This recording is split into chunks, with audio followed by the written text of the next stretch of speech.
قریش میں ایک کام جو حضرت عبد المطلب نے ایک بہت ہی برا طریقہ، بری سنت جو کعبے میں رائج تھی، کعبہ تو معبد تھا شروع سے،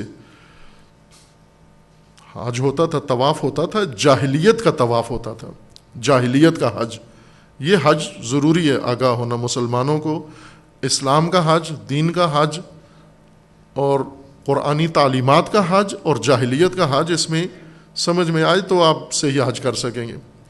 وہ یہ کام کرتے تھے جاہلیت میں کہ جانور ذبح کرتے تھے، قربانی جانور ذبح کر کے اس کا گوشت کعبے کی دیوار پہ مل دیتے تھے، کچھ خود اپنے اوپر مل لیتے تھے، کچھ پی لیتے تھے خون، اس کا گوشت لٹکا دیتے تھے کعبے کے ساتھ، جس کے بارے میں آیت نازل ہوئی کہ یہ غلط ہے. حضرت عبد المطلب نے پابندی لگائی کہ یہ حرکت نہ کرو. دوسرا کام یہ تھا کہ یہ ننگے ہو کر طواف کرتے تھے، کپڑے اتار کے. طواف کے لیے دین نے کہا احرام باندھ کے کرو، کپڑے پہن کے کرو، بدن چھپا کے کرو. یہ عریان ہو کے، ننگے ہو کے کرتے تھے سارے. حضرت عبد المطلب نے پابندی لگائی کہ خبردار، آج کے بعد کعبہ کے گرد کسی نے ننگا ہو کے نہیں گھومنا، عریانی.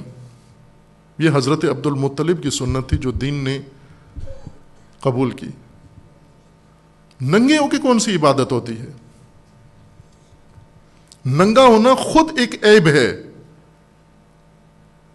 کسی بھی دین نے کوئی کام ایسا آپ کے لیے نہیں رکھا جس میں آپ کو ننگا ہونا پڑے. دین ننگ چھپاتا ہے، ننگا نہیں کرتا انسان کو.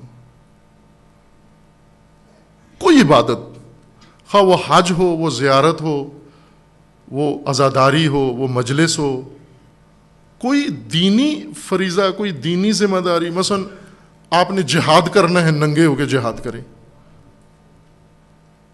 آپ نے نماز پڑھنی ہے، نعوذ باللہ ننگے ہو کے نماز پڑھیں. حج کرنا ہے، ننگے ہو کے نماز پڑھ حج کریں. ننگا ہونا کہاں سے نکل آیا بیچ میں سے؟ یہ جاہلیت کی سنت تھی جو حضرت عبد المطلب نے ختم کی، پابندی لگائی اس کے اوپر.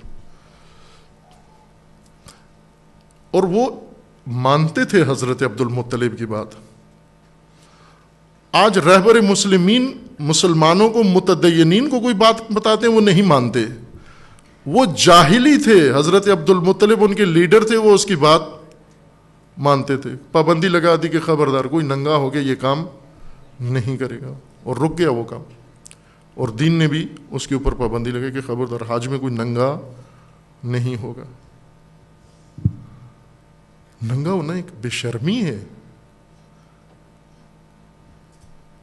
اور چونکہ یہ بے شرمی عمومی ہو گئی ہے لہذا کسی کو دیکھ کر کوئی احساس نہیں ہوتا. نہ ہو عزیزان، گھر کے اندر اپنی اولاد کے سامنے ننگے نہ ہو، نہ ہو ننگے، بچوں کے سامنے ننگے نہ ہو. یہ گرمی لگتی ہے سب اتار دیتے ہو، بچے بھی گھر میں ہیں، بیٹیاں گھر میں ہیں، بیٹے گھر میں. یہیں سے بے حیائی گھر کے اندر متعارف کروا رہے ہو. باپ ننگا ہو رہا ہے، ماں نامناسب لباس پہن رہی ہے، تو بچہ بے حیا ہی ہونا ہے پھر اس نے. یہ کہاں سے پردہ سیکھے گا؟ حیا سیکھو، حیا. لباس، اللہ تعالیٰ نے انسان کے جو نعمتیں قرآن میں گنوائی ہیں ان میں لباس ہے. کپڑے نہ، لباس. کپڑا اور چیز ہے، لباس اور چیز ہے. لباس جو بدن کو ڈھانپے اس کو لباس کہتے ہیں. اب بعض اوقات کپڑے ہوتے ہیں لیکن بدن کو ڈھانپتے نہیں ہیں، جیسے ٹائٹ لباس ہے، ٹائٹ کپڑے ہیں. میں لباس نہ کہوں، عربی اصطلاح کے مطابق ہم کپڑوں کو بھی لباس کہتے ہیں، لباس کو بھی کپڑے کہہ دیتے ہیں. اردو میں فرق نہیں کرتے، عربی میں فرق ہے. عربی میں اگر کسی نے ایسے کپڑے پہنے ہوئے ہیں جس سے بدن نظر آ رہا ہے تو یہ لباس نہیں ہے، کپڑے ہیں. باریک پہن لیتے ہیں نا عورتیں مرد، یہ کپڑے ہیں، یہ لباس نہیں ہے آپ نے. اور اگر ٹائٹ، اتنا ٹائٹ پہنے، کسا ہوا پورے بدن کے اوپر جیسے جراب کی طرح بالکل اندام جس نے، اور اگر انسان نے کوئی کپڑے نہ پہنے ہو تو بدن اتنا نمایاں نہیں ہوتا، لیکن ٹائٹ کپڑے پہن لے تو اور زیادہ نمایاں ہو جاتا ہے، برملا ہو جاتا ہے. وہ یہ معیوب ہے، یہ بھی بے حیائی ہے۔ لباس پہنو، لباس جو آپ کی جلد بھی چھپا لے اور جو آپ کے بدن کے نشیب و فراز بھی ڈھانپ لے، مرد بھی اور عورت بھی، اس کو لباس کہتے ہیں۔ یہ لباس نہیں پہنتے تھے عبادت کے وقت، کعبے میں گھر میں پہنتے تھے، کعبے میں آتے تھے اتار دیتے تھے۔ یہ کیسے متعارف ہو گیا ننگا ہونا، عزاداری کے اندر ننگا ہونا کہاں سے شروع ہو گیا؟ یہ کس نے ڈال دیا؟ شرم و حیا کے خاندان کی عزاداری ہوتی ہے، عصمت و طہارت کے خاندان کی عزاداری ہوتی ہے، عفت و حیا کے خاندان کی عزاداری ہوتی ہے، بیبیوں کی ایک طرف سے۔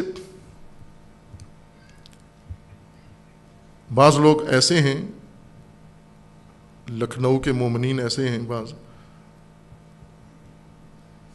یو پی کے، کہ وہ بیبیوں کے نام کی نیاز جب پکاتے ہیں تو اس میں بھی مرد کو گھسنے نہیں دیتے۔ مثلا بی بی کی زیارت پا کر میں نے خود دیکھا ایک مومن کو زار و قطار روتے ہوئے، تو میں یہ سمجھا کہ جس طرح ایام سوگ ہیں اور تو یہ اس کے اوپر کیفیت طاری ہے، لیکن وہ مسلسل روتے جا رہے تھے اور غیر معمولی انداز سے روتے جا رہے تھے۔ تو پھر میں نے پوچھا ان سے کہ بھئی کوئی خاص وجہ ہے آپ رو رہے ہیں؟ تو پھر وہ فریاد کرنے لگے کہ مولانا زمانہ دیکھو کیسے ہو گیا، کیا ہو گیا۔ آخر رو رو کے پھر بتایا انہوں نے کہ میں کیوں رو رہا ہوں۔ کہا کہ ہم نے ادھر بی بی کی نیاز پکانا شروع کی ہے، کناتیں لگائی ہیں، شامیانے لگائے ہیں، اور یہ مرد بیچ میں سے گھس رہے ہیں۔ بی بی کے نیاز سے جو مرد نہ جائے، اس بی بی کا نام لے کر، اس کا نوحہ پڑھ کے، اس کا مرثیہ پڑھ کے، کپڑے اتار کے، تو وہاں نہیں یہ احساس ہوتا۔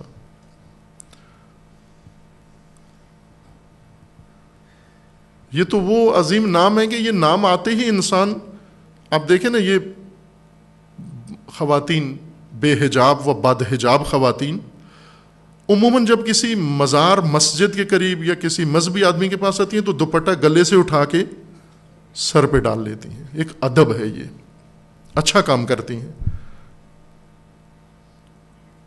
جب بھی مقدس جگہ پہ جاتی ہیں دوپٹہ پہلے گلے میں پڑا ہوتا ہے، پھر وہ نکال کے سر پہ ڈال لیتی ہیں۔ دیکھا ہے نا، مثلا آپ کسی کے یہاں جاتے ہیں، قرآن جب پڑھا جا رہا ہو تو وہ فوراً دوپٹہ سر پہ لے لیتی ہیں، ہے نا؟ یہ خواتین دیکھا ہوا ہے آپ نے۔ یہ اچھی تہذیب ہے۔ یہ جب مجلس میں آتے ہو آپ، برفرض اگر بدن کا کوئی ایسا ننگا ہے تو وہ ڈھانپ کے ہو مجلس کے اندر، چونکہ خاندان عطرت، خاندان عفت، خاندان عصمت کا ذکر ہونا ہے، یہاں پر سیدہ کا ذکر ہونا ہے، ان کی اولاد کا ذکر ہونا ہے، بیویوں کا ذکر ہونا ہے۔ اگر نہ ہو، فرض کرو بیویوں کا ذکر نہیں ہونا، مردوں کا ذکر ہونا ہے، تو کیا مردوں امام علی کا نام لیتے ہوئے ننگا ہو انسان؟ امام حسین کا نام لیتے ہوئے ننگا ہو انسان؟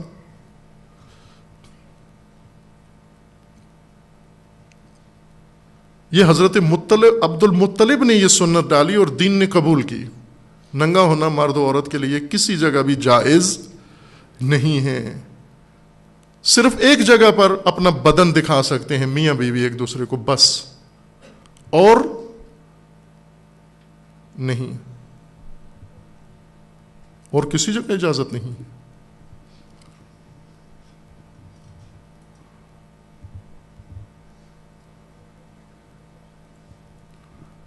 یہ حضرت مطلب کی شان تھی۔ اس طرح کی شخصیتوں نے بنو ہاشم کا وقار